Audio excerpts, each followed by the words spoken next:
Olá!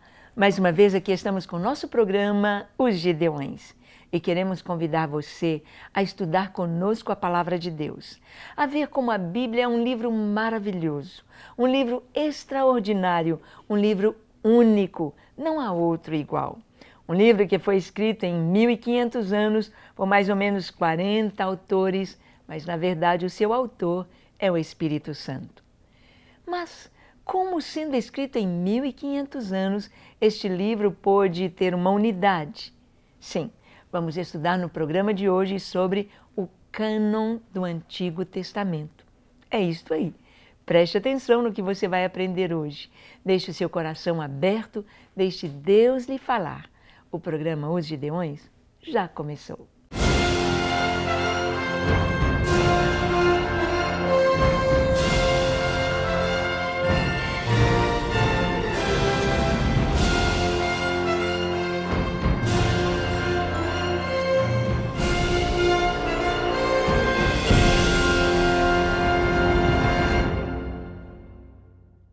Muito bem, nós sabemos que estes 66 livros da Bíblia, contando 39 no Antigo Testamento e 27 no Novo Testamento, formam uma única unidade.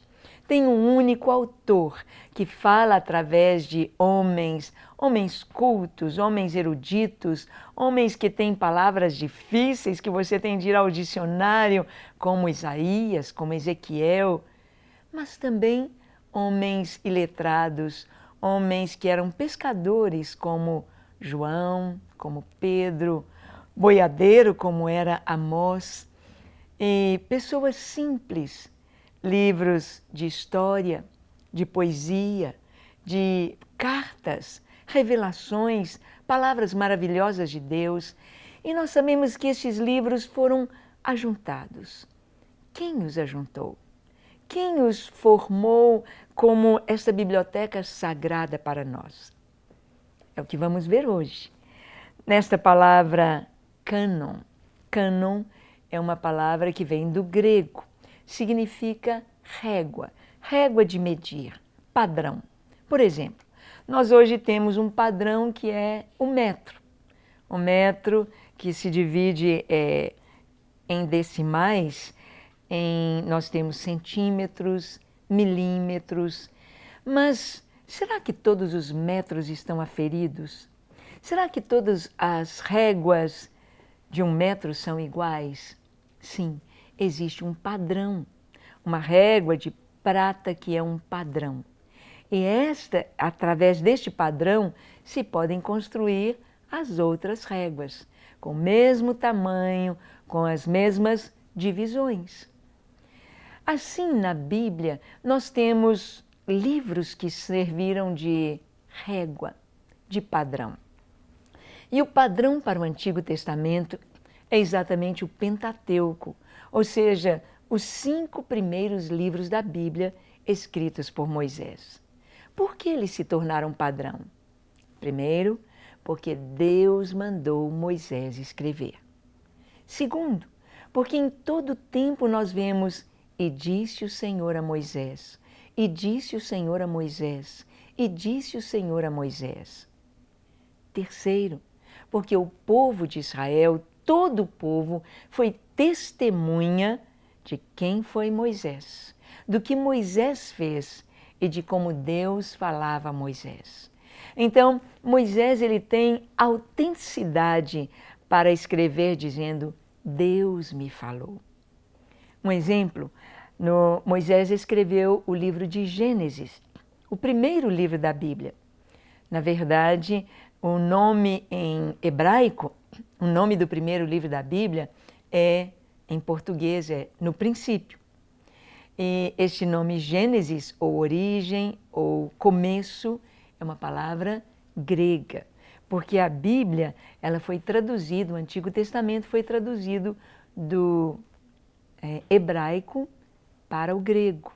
Então, alguns nomes, como Deuteronômio, como Gênesis, ficaram no grego. Então, Gênesis, no começo, o primeiro capítulo da Bíblia, tremendamente sobrenatural. Se nós tivéssemos um compêndio para escrever sobre, ou para falar sobre a origem de todas as coisas, como surgiu tudo que foi criado, puxa vida, não haveria livros para caber na Terra para escrever sobre todas as coisas, em física, química, biologia, a origem de todos os animais, as plantas da Terra, das estrelas, das forças, das leis da natureza. Não haveria, porque é muito complexo, é muito maravilhoso. Mas num capítulo, com pouco mais de 30 versículos, nós temos ali esta relação, esta história do começo de uma maneira fantástica. Quando você estuda o capítulo 1 de Gênesis, você vai encontrar que dentro do hebraico os números são letras. Eles não tinham algarismos romanos, como nós escrevemos, algarismos arábicos. Então, os números eram as letras do alfabeto hebraico. E então, todo o primeiro capítulo de Gênesis foi formado em cima do número 1, o número 3 e o número 7 e os seus múltiplos. É algo tão tremendo. Há pouco tempo nós vimos surgir aí o Código da Bíblia e o que eles vão descobrindo nas Escrituras Sagradas é algo tremendamente fantástico que não existe em nenhum outro livro, escrito em hebraico, em aramaico, em grego, em português, em nenhuma língua do mundo.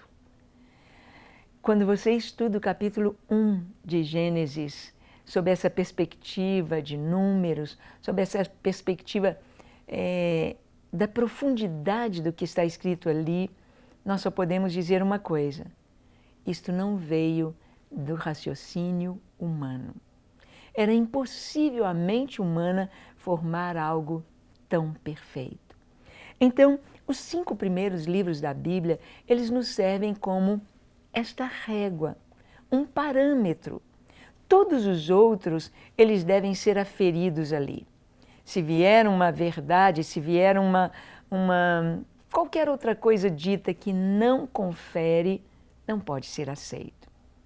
Por exemplo, nós vamos ter os livros que são chamados apócrifos, livros que não foram inspirados. A Bíblia Sagrada, a Bíblia protestante, ela é igualzinho o Antigo Testamento, é igualzinho o cânon judeu, o cânon judaico. A Igreja Católica, depois que fez a tradução para a Vulgata Latina, depois que traduziu a Bíblia, e nós tivemos uma tradução da chamada Septuaginta, 72 sábios judeus em Alexandria traduziram toda a Bíblia, todo o Antigo Testamento para o grego. E eles traduziram, além do cânon judaico, outros livros históricos, Macabeus, Judite, Tobias, Eclesiástico. E quando a Vulgata foi traduzida, quando foi traduzir a Bíblia para o latim, se tomaram 7 livros, se tomaram outros livros que não são do cânon judaico, hebreu, e se colocaram na Bíblia católica. Mas nós vemos que esses livros eles não estão de acordo com o padrão.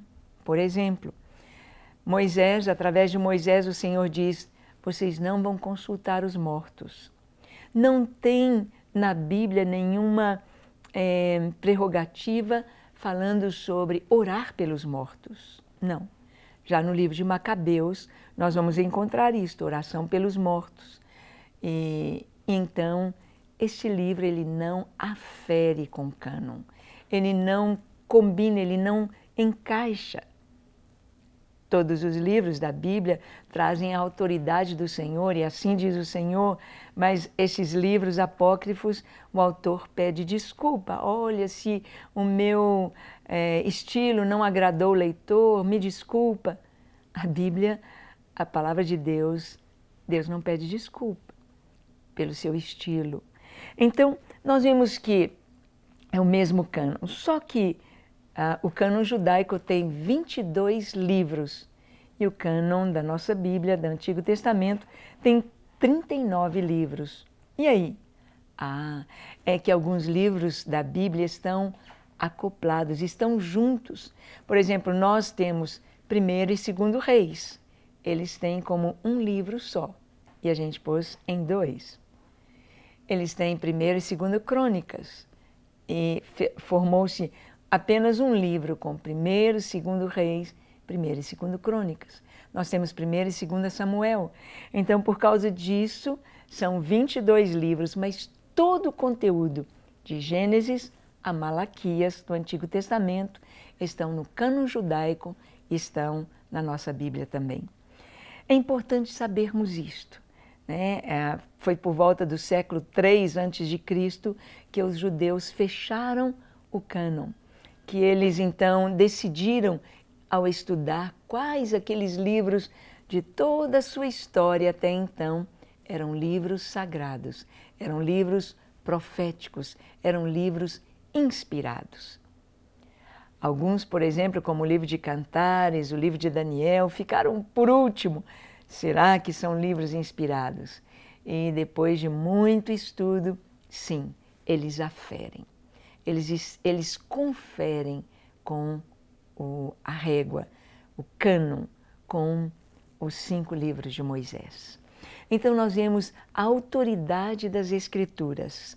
Nós vemos que a Bíblia é a palavra de Deus. Não é um livro de homens que foi escrito, não é um livro apenas de experiências, mas ele é a resposta de Deus, a carta de Deus, a palavra de Deus revelada para nós.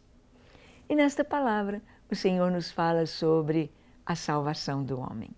Você tem uma Bíblia? Tem lido a sua Bíblia? É muito importante que você se alimente diariamente da palavra de Deus. E a palavra nos diz que o caminho, o único caminho para Deus é Jesus, que deu a sua vida por nós. E nós vamos orar nesta hora a este Deus maravilhoso. Feche seus olhos, curve a sua fronte, se for possível, se ajoelhe onde você está e ore comigo. Diga assim: Senhor, eis-me aqui em Tua presença. Eu quero aprender mais de Ti, mais da Tua palavra. Eu quero Te amar mais, eu quero Te servir. E para isso, Senhor, eu quero Te entregar nesta hora a minha vida e o meu coração.